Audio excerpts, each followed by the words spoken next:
There will be over 15 lessons in this course. We will see all the possible ways of using attachments. When we use them in Fuseki, in the middle game, for attack, for defense, when the proverbs don't apply and when they do. The topic is very complex, very interesting. This sort of knowledge gives you a real boost in strength. It's not just for fun. Let's start with when you shouldn't play attachments. I'll show you examples with the most standard positions. I generally try to choose not just some artificially created scenarios that you will never see in the actual games, but something that you're likely to encounter in almost every game. This is a 6-stone handicap game, a Korean professional against a Korean amateur. An absolutely standard scenario in the opening, and we see that White played an invasion. Because this is a handicap game. White, of course, could play peacefully, could just defend, but then it would be too boring and uninteresting. Therefore, in handicap games, White often tries to make the position more complicated. First, I'll show you what happened in the game. A sequence titled Never Play Like That. There's a proverb that works in this case, and the proverb is don't attach to a weak stone. In the game, Black attached from above, with the aim of giving White a panuki, and keeping his territory on the side. In response, White can hane from either side.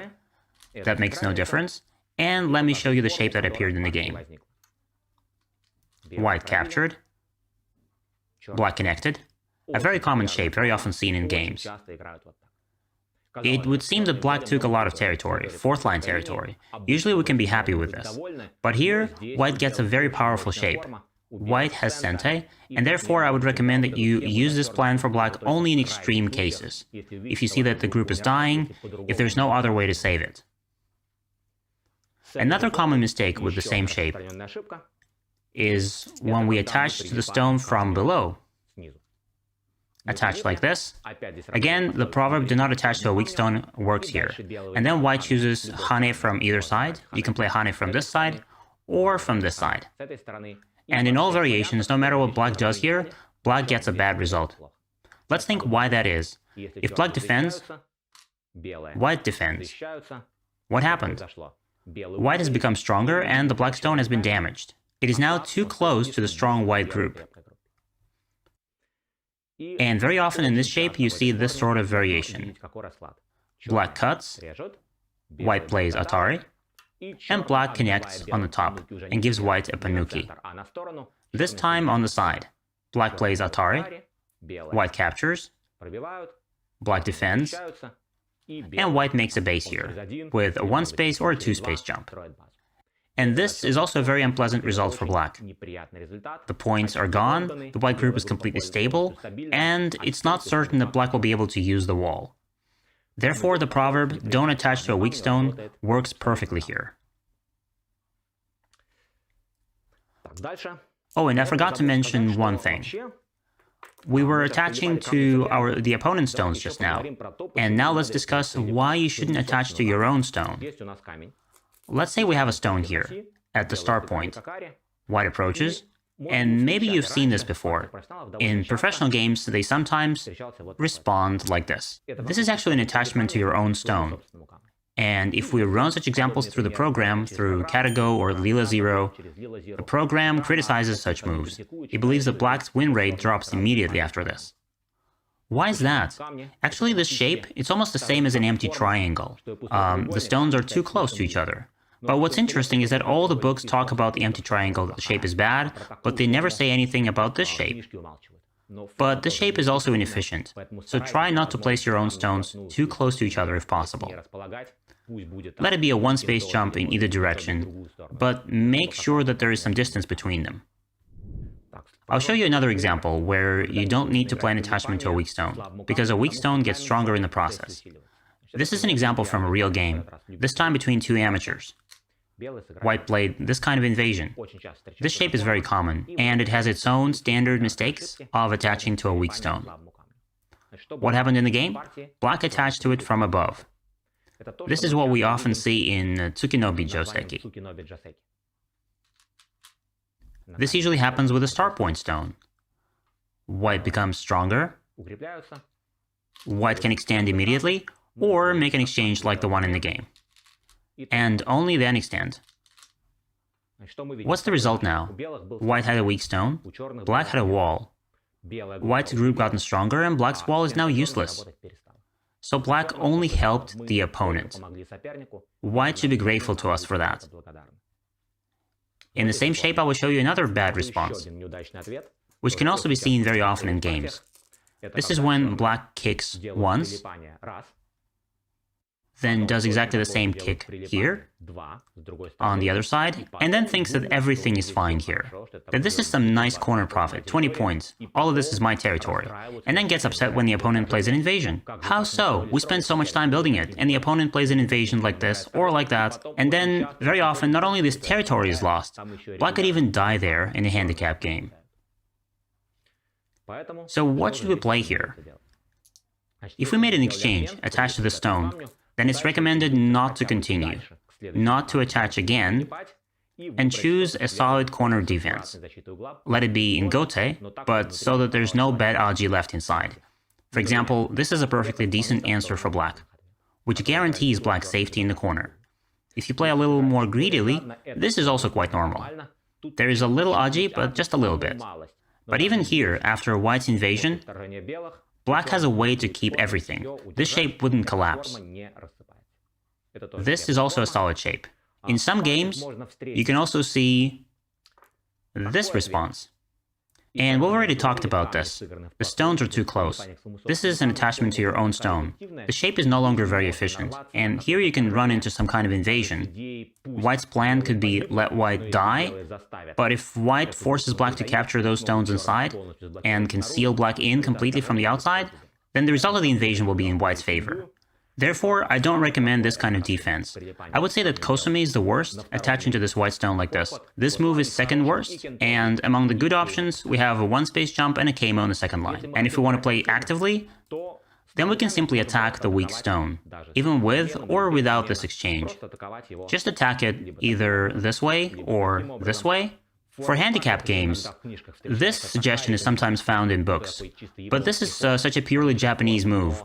A good shape, but very little efficiency for black. Therefore, if we have a wall and if there's a weak stone, then ideally we would like to drive this group to the wall. But if we can't, then at least we attack the base, and don't help white to get a stable shape here. So, on an empty board, you've probably noticed that it's become quite fashionable to attach and extend to this kind of stone. But if we wanted to attack the white stone, then by attaching from above we only strengthen it, and the attacking target is immediately gone. Let's look at the next example. This is a professional game, and most of the examples in this course will be from pro games, played in real tournaments. Some of them will be from my own games. In this game, the Japanese professional of Korean origin Kim Pyeong-min played as white, and white decided that he wants to play actively and attack the black stone. The most common move here is just a Sun invasion, and in the game white decided that it was time to attack black severely, playing this kind of attachment. Do you think this attachment is good or not? Please note that the black's shape was quite strong, but maybe there were still some invasions possible there. Maybe not right now, but if white got some stones somewhere in the center, it would be quite possible to invade here, or maybe invade like that. And in the game, having played an attachment from above, white strengthened black. And such attachments are possible only in special situations, where you're sure that you have a group that you can attack, that you can definitely get compensation for the lost territory. Therefore, here we can say it's a bad attachment for white. Why? Black stone has not yet come under attack, but we have already lost points. And then white tried playing as actively as possible. There's no point in invading Sun right now, so white tried to attack the black stone as severely as possible, capping it from above, but in this case there is no way to really attack the black group. Black simply extended, white lost some more points, black became even stronger.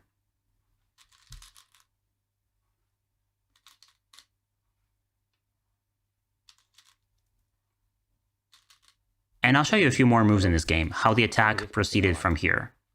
White sealed this group inside, and black built a base here in response. Can white be happy with this result?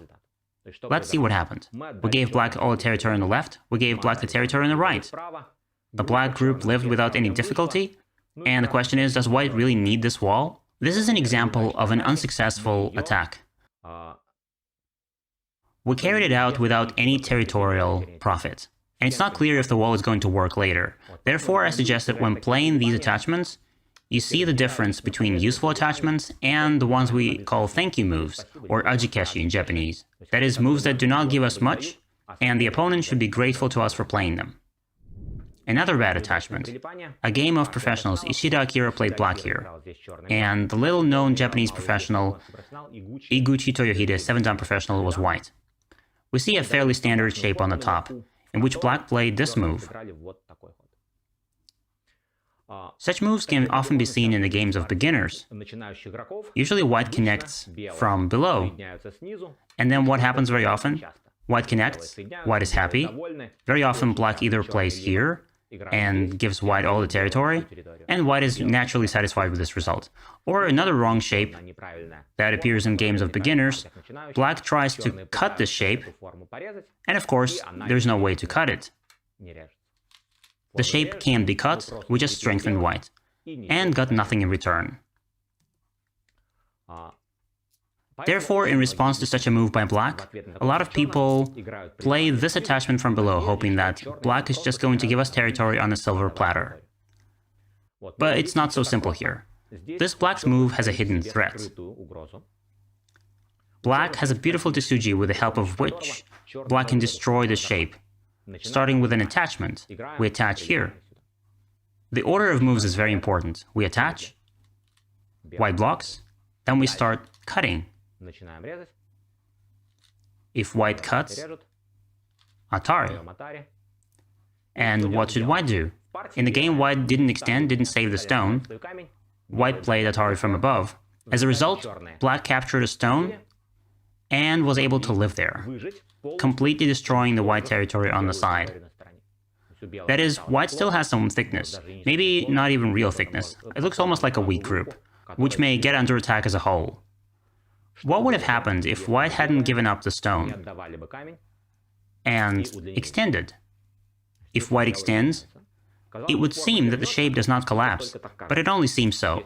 If black simply connects, white connects, no problem here. If black extends, white cuts, no problem. But there's a fantastic combination here. Atari, white extends, then a wedge, and after an Atari, we connect, and it would seem that white has a way to fix the shape somehow, not to lose anything. But in fact, white's shape is very thin, and you can verify yourself that white has no defense here. You can consider such an answer. But right away let me tell you that there is no move for white that will help white keep all the territory. Let's check. Suppose white played here, captured the stone in the ladder. Now black and Atari. Extend, and if white takes a stone in the ladder, then in response to Atari, white can no longer defend, or else the entire group will be captured. If white extends, black extends, and he has to give up the 2 stones, and for white this is a disaster. What was white's mistake here then? And why is the result that happened in the game? And let me remind you that black lived there and got a Panuki. Why can't this result be considered good for white? White has lost all territory. In the hope that black will not look for any combinations here. In the hope that black will simply limit himself to reducing from above. This was a violation of the proverb, do not attach to a weak stone. I mean, this was the white area at the top. We see that our opponent played an invasion into it, quite an unusual invasion, because usually the correct invasion point is 1 space lower, either 1 point below or through this attachment. In response to this move, white's task is not to try and save all the territory, and the best thing to do here is to get an object for attack, and attack black from afar, not to attach to a weak stone. Therefore we can, for example, make an exchange, or simply play a 1 space jump without it, and if black escapes, we can continue to attack the black group. This way, of course, we've lost some territory, but we get an object for attack. By the way, you can also watch these lessons on our platform, gomagic.org. Except there, you'll watch them with interactive quizzes right within the lessons and practical exercises right after them. And if you enjoy watching these Go videos and you don't want to miss others like this one, go smash that like button, subscribe to our YouTube channel, and this is Go Magic.